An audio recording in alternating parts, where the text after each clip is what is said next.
if you added up the amount of time that you and I spent when we were young in rooms together, being complete asses and making each other laugh, it would amount to like weeks and weeks and weeks of solid time. And it was all pure idiocy, pure foolishness. Those are very happy memories for me.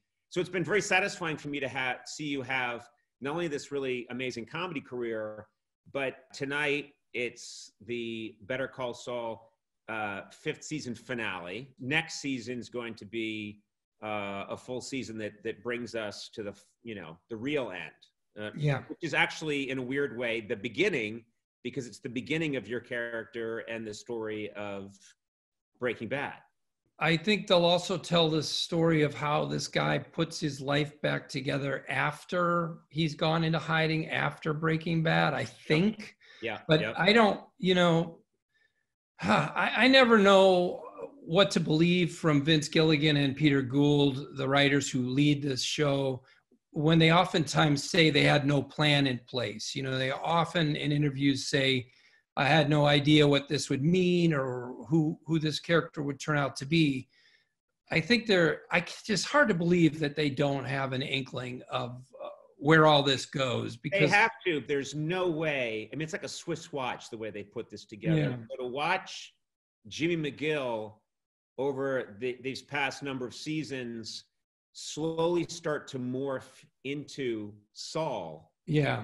It's been an amazing, fun journey to discover this character, Saul Goodman, Jimmy McGill, and I like the guy as Jimmy. I don't like him as Saul. Yeah. It's still fun to watch him be this clown and get into all kinds of trouble because of it. But the real mystery of the show now is Kim Wexler, played by Ray Seahorn. She's hard to, and when people see this final episode of season 5, which I watched yesterday, boy, it ends completely on her and the question of who she really is inside. I think we all have different personas. We are at work and at home and then with our significant others and then even alone. Not me. I'm always the same, Bob. Oh, Jesus, your poor wife. Look at that. That's what she has to deal with. Man, really? In bed? Yeah. This guy's, and I'm always doing takes like, and it's like all the time. Yeah. So I don't know what you're talking about. And somehow you have 2 kids. Yeah. They don't look anything like me. I ran into Vince Gilligan recently. I went to, this is long before the coronavirus, back when we went to plays, and my wife and I went to a play, and Vince was sitting in front of us, just being a real jerk, making a lot of noise. Yeah, that's him. No, he was one of the sweetest, genteel people I've ever met. I was talking to him a little bit, and then he said something really interesting. He said that he thinks of you as a method actor. Do you think that's true? I guess Vince is probably talking about the fact that I'm very willing. There's a scene in a dumpster in the first season.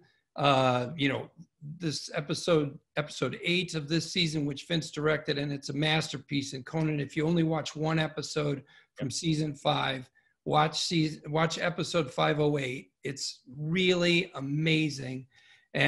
But like I'm crawling in the sand, and basically I'm gonna say, let me crawl every time. It's okay as long as I'm not bleeding too much. This is what the character's going through. Yeah. So it only helps me to actually do it.